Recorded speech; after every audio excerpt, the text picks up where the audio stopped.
Bismillahirrahmanirrahim. Assalamualaikum warahmatullahi wabarakatuh. Selamat berjumpa, selamat bertemu kembali dalam pembelajaran PKN daring untuk pertemuan ke-13. Pada kesempatan ini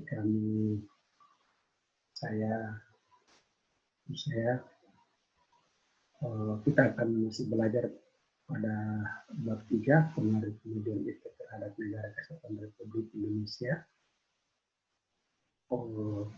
Pada pokok bahasan D, yaitu membangun sikap selektif dalam menghadapi berbagai pengaruh kemajuan efek. Jadi anak-anakku sekalian, pada pertemuan sebelumnya kami sudah menjelaskan, maksud saya kami sudah menyampaikan materi tentang apa dampak positif dan apa dampak negatif. Tentunya konsekuensi dari itu, sikap yang paling bagus adalah membangun sikap selektif antara keduanya. Kenapa? Karena suatu kemajuan teknologi itu atau suatu munculnya teknologi akan bisa berdampak positif dan bisa berdampak negatif, sehingga dibutuhkan suatu pilihan atau bisa dikatakan dengan sikap selektif dalam menghadapi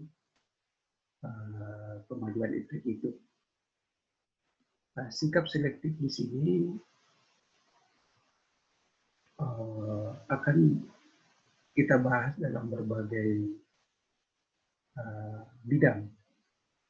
Namun secara umum bahwa selektif itu sendiri adalah suatu sikap yang sepatutnya dan sewajarnya kita ambil atau kita lakukan dalam hal menanggapi kemajuan ilmu pengetahuan dan teknologi. Sebab kalau kita tidak pandai-pandai memanfaatkan atau menggunakan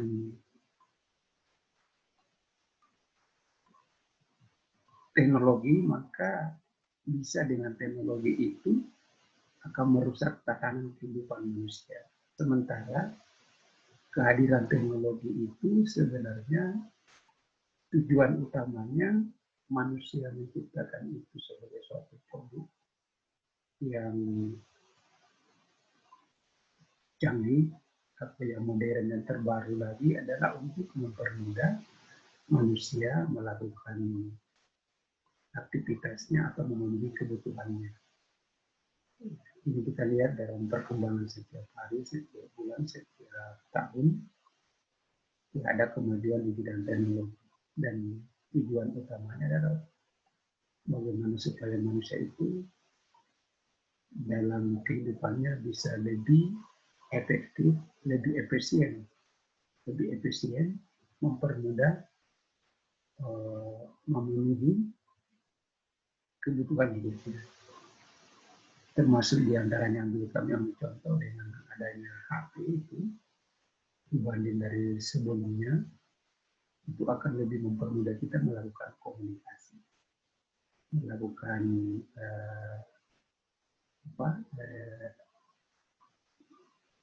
pencarian sumber-sumber pengetahuan seperti belajar dari Google dan banyak hal lain. Jadi tujuan utamanya adalah untuk kemaslahatan dan kemanfaatan buat manusia.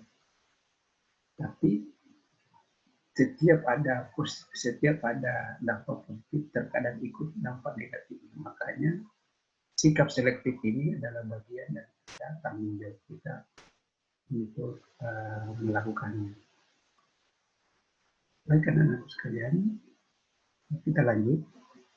Seperti apa sikap selektif dan aspek-aspek apa saja yang kita akan bahas Dan bagaimana itu sikap selektif, sekalipun secara singkat, anak-anak sekalian kalau diperhatikan, soal yang kami akan mungkinkan ada di Teknika Sangka. Saya langsung ke nomor 2 saja, kan nomor 1 adalah pengantar saya, supaya cepat. Jadi sikap selektif terhadap kemajuan itu sebenarnya adalah tanggung jawab kita sebagai manusia. Ya, kita harus mempunyai sikap tanggung jawab terhadap maksudnya. Dengan kemajuan itu kita harus memiliki sikap dan tanggung jawab terhadap kemajuan itu. Apa tanggung jawab kita? Tentu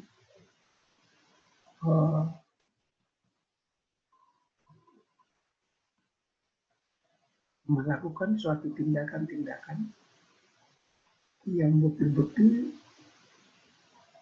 bisa bermanfaat dengan kemajuan teknologi itu dan bisa dipertanggungjawabkan.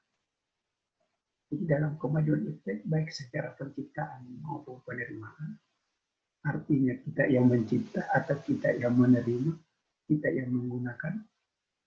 Jadi baik yang produsen yang menciptakan maupun yang menggunakan atau konsumen dari teknologi harus dapat dipertanggungjawabkan untuk hal yang baik, bukan hal-hal yang lebih condong pada kerugian manusia.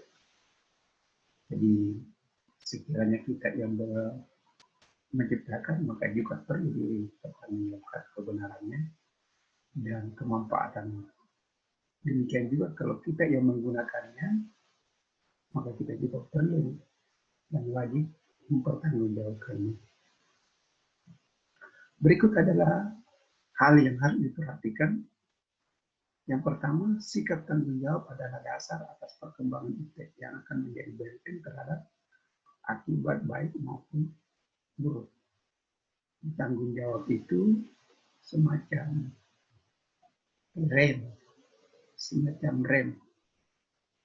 atau tiang yang akan menghalangi kita untuk mencipta atau menggunakan teknologi itu ke jalan yang tidak bagus. Setiap kita mau menggunakan, setiap kita mau menciptakan, jika kita adalah pencipta teknologi, maka kita ingat bahwa kita punya tanggung jawab untuk kemanfaatan buat orang banyak. Yang kedua, tanggung jawab kita adalah berpegang prinsip positif, di mana setiap kemajuan iptek yang diterima harus dapat dicerna dengan baik dan berhati-hati atas segala aspek kemajuan iptek yang mengglobal. Mengglobal itu artinya mendunia. Yang ketiga, memahami pengaruhnya di lingkungan alam dan maupun sosial, karena kemajuan iptek itu akan berpengaruh besar terhadap lingkungan dan manusia, dan lingkungan alam dan lingkungan sosial. Next, yang ketiga, nah ini intinya, sikap selektif terhadap pengaruh kemajuan iptek. Seperti tadi katakan, sikap selektif artinya sikap yang memilah pengaruh atau dampak daripada kemajuan iptek. Jadi artinya karena iptek itu mempunyai dampak positif dan punya dampak negatif, maka kita dituntut untuk selektif dari kata selektif, menyeleksi. Menyeleksi artinya mengambil yang baik dan menolak yang buruk. Jadi mengambil yang baik, membuang yang buruk. Jadi iptek itu kita ambil manfaat yang baiknya dan menghindari yang buruk-buruknya. Karena dua-duanya itu biasanya datang bersamaan. Seketika kita manfaatkan, kita gunakan, seketika juga itu muncul manfaatnya, muncul juga negatifnya. Oleh karena itu, kita harus pandai-pandai memilihnya.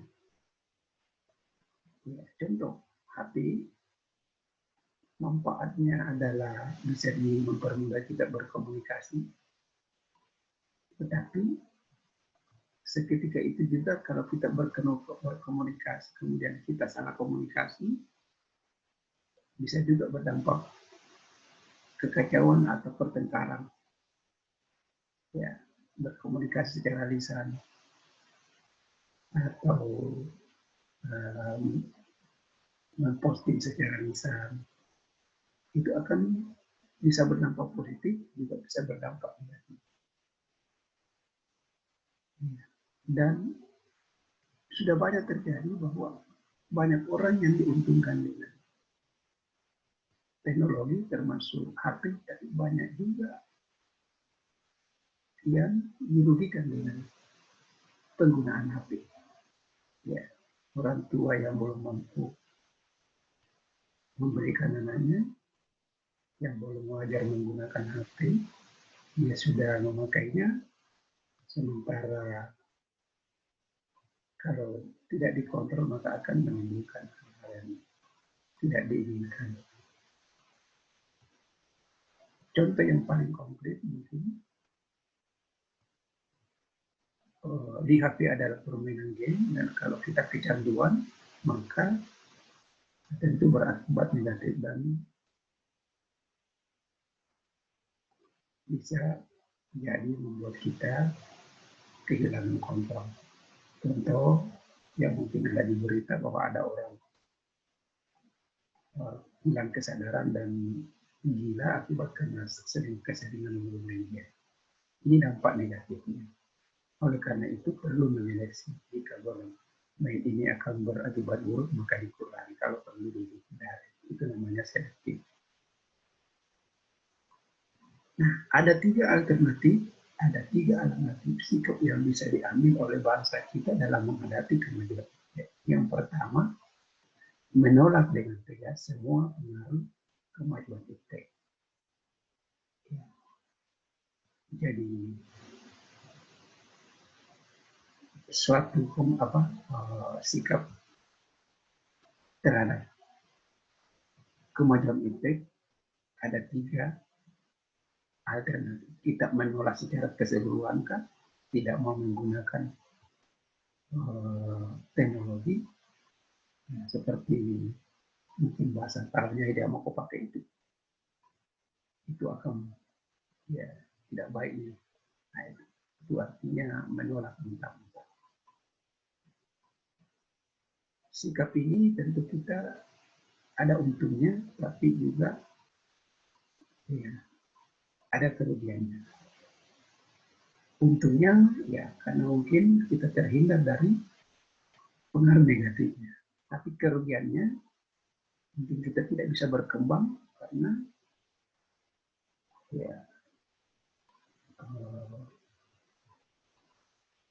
teknologi itu akan mempermudah kita akan melakukan terpenuhinya kebutuhan atau melakukan aktivitas. Sehingga kalau tidak dilakukan mungkin membutuhkan tenaga banyak, biaya besar, intinya tidak efektif dan efisien. Itu kerugiannya. Tapi keuntungannya kita terhindar dari hal-hal yang negatif.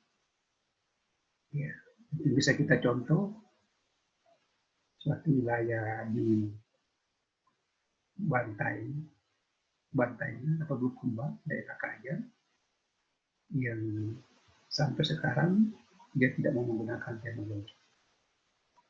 Ya.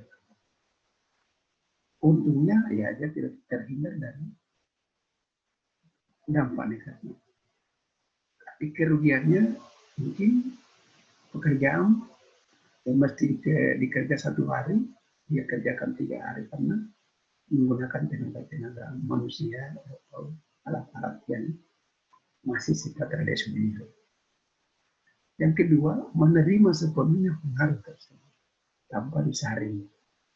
Di semua teknologi diambil tanpa memperhitungkan untung ruginya. Pokoknya ada teknologi baru,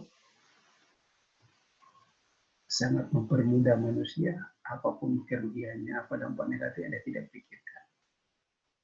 Ya. Itu yang kedua. Yang ketiga adalah bersikap selektif terhadap pengaruh tersebut. Ini yang saya katakan tadi.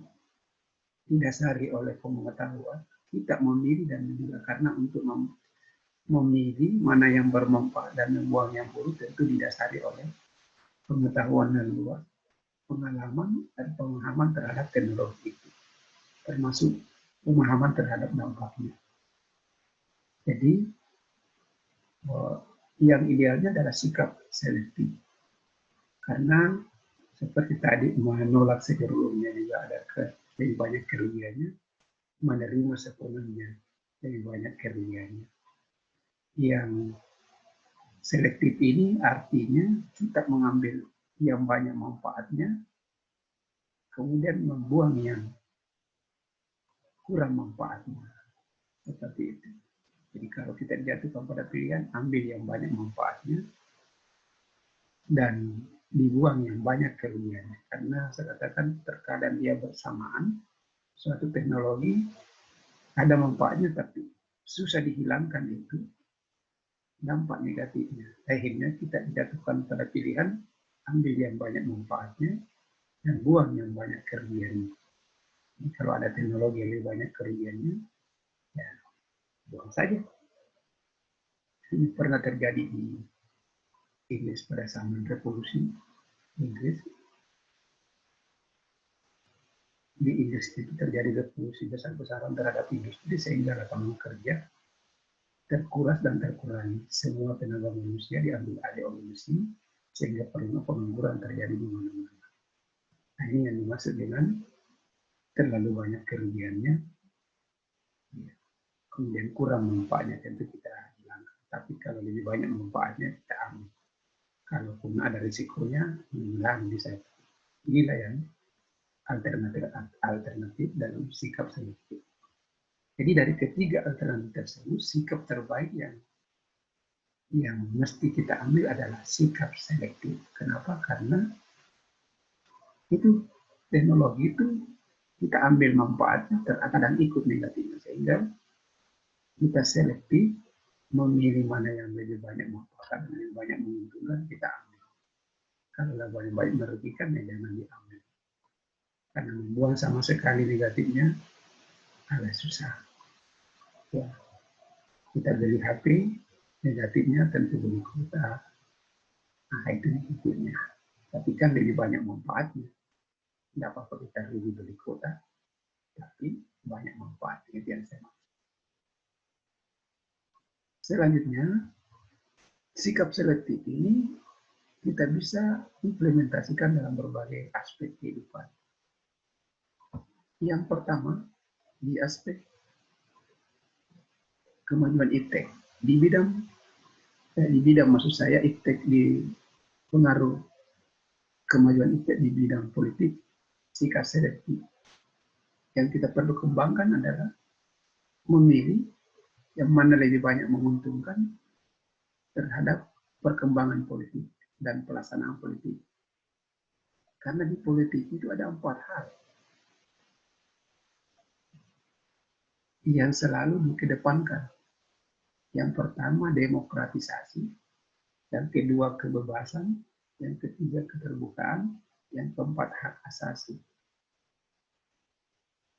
Politik ini hadir, iptek ini hadir maksud saya, kemajuan iptek itu tentunya ditujukan agar bagaimana demokratisasi bisa semakin meningkat, kebebasan bisa semakin berkembang, keterbukaan bisa semakin luas, dan hak asasi manusia bisa semakin dihargai dan dihormati. Ini sebenarnya tujuan kemajuan iptek di bidang politik. Tapi bisa juga dengan kemajuan iptek, bisa juga merusak demokratisasi. Bisa karena cara menggunakannya, memanfaatkan teknologi itu atau iptek bisa menutup kebebasan, bisa mengurangi menutup keterbukaan, dan malah bisa melanggar hak asasi manusia. Bisa. Anggaplah saya ambil contoh kebebasan. Dengan kemajuan itu bisa orang merdeka, bebas menyalurkan pendapat. Contoh banyaknya berita-berita yang bisa disampaikan, tulisan-tulisan yang bisa disampaikan lewat media sosial sebagai bentuk kritikan, bentuk masukan, pandangan-pandangan bagi setiap orang. Ini kebebasan. Jadi media bisa dijadikan sarana untuk menyalurkan aspirasi. Tapi dengan teknologi bisa membungkam. Contoh, ya ada teknologi yang bisa menyadap percakapan setiap orang. Tentu ini yang akan menghalangi kita melakukan kebebasan. Tapi sekalipun penyadapan itu hanya untuk digunakan dalam hal tertentu, tapi kadang digunakan dalam hal membungkam kebebasan. Ya, seperti itu. Jadi saya ulangi, pengaruh kemajuan iklim di bidang politik bisa meningkatkan 4 hal ini, tapi juga bisa merusak hal ini. Sehingga diperlukanlah sikap selektif, diambil yang banyak manfaatnya terhadap demokrasi dan membuang yang merugikan demokrasi. Tentu konsekuensi dari kesemuanya itu sikap selektif, maka ada beberapa hal untuk mencapai hal tersebut, bangsa ini harus segera menunjukkan hal sebagai implementasi sikap selektif.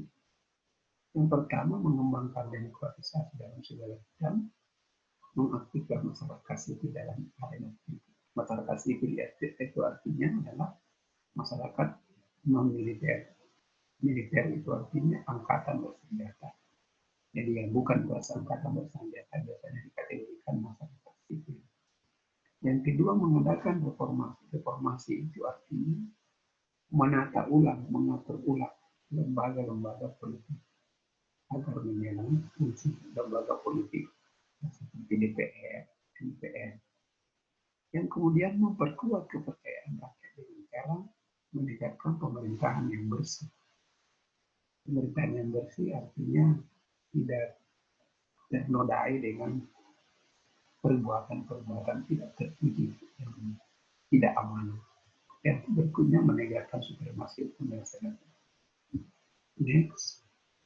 Kemudian di bidang ekonomi, sikap selektif di bidang ekonomi sama seperti tadi, bahwa kemajuan itu bisa berpengaruh besar terhadap ekonomi, bisa meningkatkan perekonomian, tapi juga bisa merusak perekonomian. Lagi-lagi diperlukan sikap selektif untuk memilih mana yang bermanfaat buat perekonomian dan mana yang merugikan buat perekonomian. Untuk hal-hal tersebut, agar perekonomian tidak dirugikan, maka perlu diwujudkan hal-hal di bawah ini, yaitu sistem ekonomi dikembangkan untuk memperkuat produksi domestik. Domestik ini dalam negeri, untuk pasar dalam negeri, sehingga memperkuat perekonomian. Jadi, kita tidak memperkuat perekonomian asing. Yang kedua, pertanian dijadikan prioritas utama karena mayoritas penduduk Indonesia yaitu bercocok tanam, sehingga kegiatan-kegiatan yang sifatnya yang digerakkan, ya kalau bisa disimpulkan bukan pertanian lah, ya, di perdagangan bursa, perdagangan apa itu bukan mayoritas penduduk kita, sehingga ini perlu dikembangkan pertanian. Yang ketiga, industri-industri hasil menggunakan bahan baku dari dalam negeri supaya tidak tergantung pada impor dari luar negeri dan seterusnya. Saya persingkat saja. Kemudian di bidang sosial budaya, demikian juga di bidang sosial budaya. Kemarin kita sudah pernah sampaikan materi bahwa ada dampak positif dan ada dampak negatif dari iptek. Iptek itu ilmu pengetahuan dan teknologi. Ada dampak negatif. Ya. Sehingga hal-hal yang perlu dilakukan ya seperti terbuka terhadap inovasi dan perubahan, berorientasi pada masa depan daripada masa lampau dan seterusnya. Tinggal dibaca, anak sekalian. Yang terakhir, maksudnya ini, sikap selektif terhadap dampak kemajuan iptek dapat dipertegas salah satunya dengan meningkatkan daya saing Indonesia di dunia internasional. Kegiatan konkretnya adalah meningkatkan kualitas sumber daya manusia dan seterusnya. Jadi terhadap kemajuan terhadap negara kesatuan Republik Indonesia, maka kita harus selektif terhadap kemajuan itu dengan cara ini meningkatkan kualitas sumber daya manusia Indonesia, meningkatkan komunitas ekonomi, perbaikan perangkat hukum yang pada kepentingan nasional. Jadi ini langkah yang diambil langkah konkretnya agar kemajuan iptek itu tidak berdampak, tidak berpengaruh negatif terhadap bangsa dan negara. Saya kira itu cukup sekian pertemuan saya. Mudah-mudahan ada manfaatnya dan kami harap anak-anakku sekalian untuk tetap ikut mengikuti pelajaran sampai kegiatan semester dan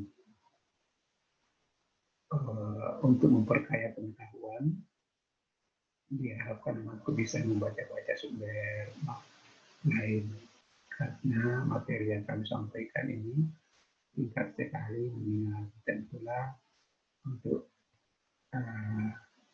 membatasi tidak terlalu bolos kuota. Demikian kami dengan wabillahi taufiq wal hidayah. Wassalamualaikum warahmatullahi wabarakatuh.